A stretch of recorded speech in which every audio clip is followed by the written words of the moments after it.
So let's talk about some times when our behavior affects our attitudes.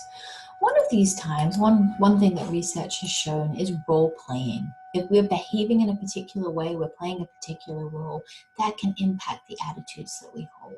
Now, a role is a set of norms that define how people in a given social position ought to behave. And when we're enacting new social roles, for example, when I taught my first college class, you feel kind of out of place. You feel phony, you feel fake, right? You feel like an imposter. But with time, the role is going to begin to feel more comfortable. For example, in the Stanford Prison Study, which we're going to talk more about this semester, but hopefully you learned about it in Intro to Psych, Zimbardo stated that there developed a growing confusion between reality and illusion, between role-playing and self-identity. This prison, which we had created, was absorbing us as creatures of its own reality.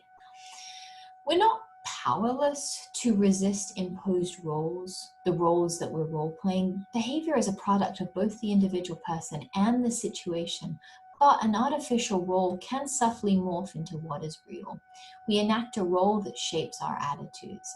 Research has shown, for example, that military training has an impact on personality.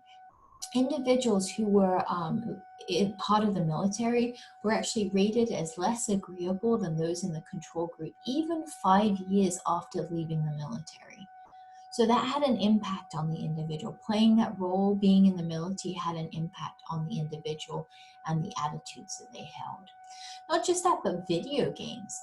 Playing risk-glorifying video games actually was followed by an increase in risky and deviant real-life behaviors. So role-playing in the video game actually had an impact on behaviors and attitudes going forwards outside of the video game.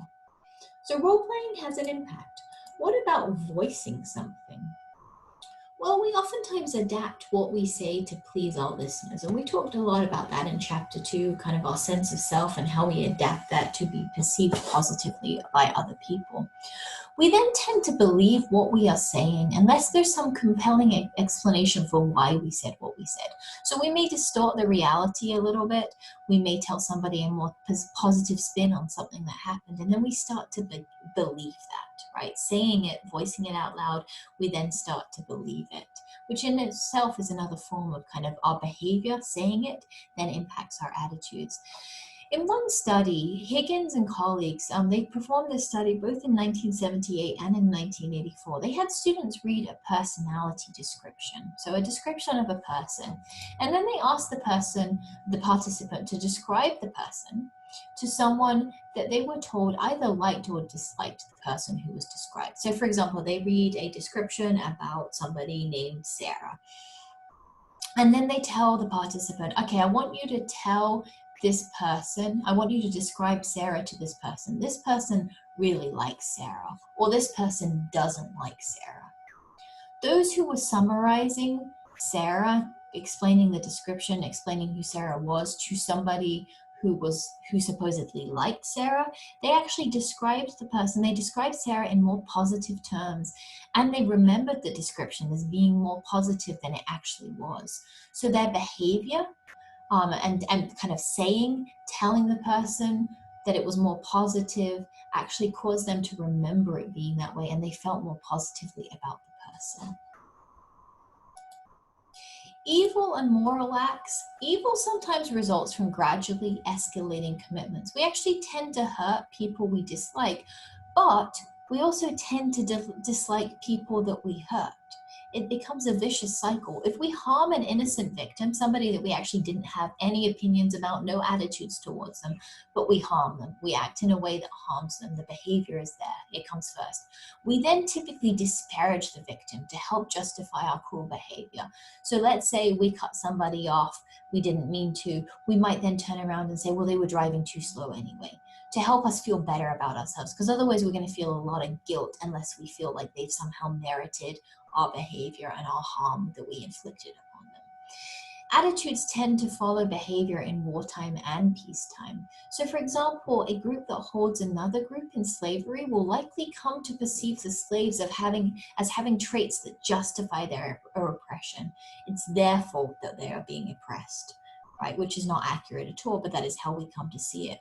Prison staff who participate in executions actually come to believe more strongly than the other prison staff that their victims deserved their fate. And students who were asked to kill, not actually, it was a simulated killing, it was an actual killing of bugs in a practice trial. So they did it in a practice trial. They were asked to practice killing these bugs. When it came to the real thing, once again, it was simulated. They weren't actually killing the bugs. They actually killed more bugs because they had already practiced the behavior, which had then impacted their attitude. The bugs deserved to be killed, and then that made them kill more. As I said, it's a vicious cycle. So harmful acts shape the self, right? Harmful actions can then lead to harmful attitudes. We harm somebody and then we justify it by kind of putting down the person or the individuals or the bugs or whatever to try to justify our behavior. Thankfully, moral actions have the same impact on attitudes too. In one experiment, children were left in a room with a robot, and they were either told strongly or mildly not to play with it. Okay, it depended on the condition. Some of them were told, you definitely cannot play with this, do not touch it, very strongly. Others were told, I'd prefer that you not play with it. None of the children played with the robot.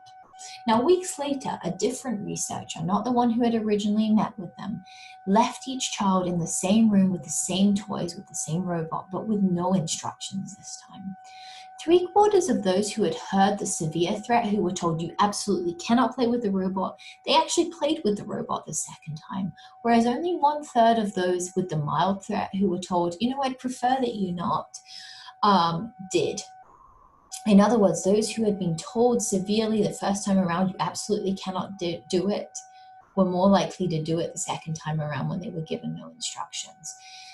Those who had heard the mild threat, who had said, I'd prefer that you not, they were actually given a sense of choice. And so they internalized that decision, right? Their behavior, not having played with the robot that first time around when the threat was not that severe, actually made them say, I made the choice not to do it. And that made them internalize it. It made them less likely to play with the robot the next time around.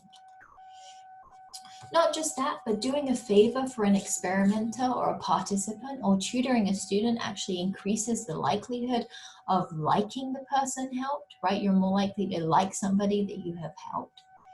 The assumption that we can change attitudes with behavior change was actually what influenced the 1954 Supreme Court's decision to desegregate schools. Evidence suggests that it did indeed help. For example, the percentage of white Americans favoring integrated schools actually increased dramatically after the legal decision, and now it includes nearly everybody. In the 10 years after the 1964 Civil Rights Act, all white neighborhoods declined by 20%, and support for African Americans living in neighborhoods increased from 65% to 87%. So this was a behavior that was essentially enforced. It was a forced behavior by a legal decision, right? A legal mandate, and that actually had an impact of changing attitudes. So we can change people's attitudes by forcing their behavior. Let's talk about some social movements. Since a society's laws and therefore behavior can have a strong influence on racial attitudes, this can work in negative ways. For example, Nazi Germany during the 1930s, participation in Nazi rallies, displaying the Nazi flag, and the public greeting Heil Hitler was a conditioning device, okay? Many people experienced discomfort at the contradiction between their words and their feelings. In other words, they didn't like saying these things. They didn't feel that way. And they tried to establish an equilibrium, which we're going to talk about, cognitive dissonance, by making themselves believe what they said. Not just that, but thought control programs that were used on American prisoners of war during the 1950 Korean War. Hundreds of prisoners cooperated with their captors, and in fact 21 chose to remain even after having been given permission to return home. Many returned home believing that communism was a good thing, even if it wouldn't work in the United States. And these thought control techniques actually included a gradual escalation of demands. So, for example, the POWs would be asked to comply with trivial requests. They'd have them perform a very small behavior, very trivial. And then they gradually worked up to more significant ones. Now, they were always expected to be active participants, whether it was that they were copying something, participating in a group discussion, they were performing a behavior. And once they had spoken or written a statement, they felt an inner need to make their beliefs consistent with their actions. That's what we're going to talk about in the next section. We're going to talk about why our behavior does affect our attitudes.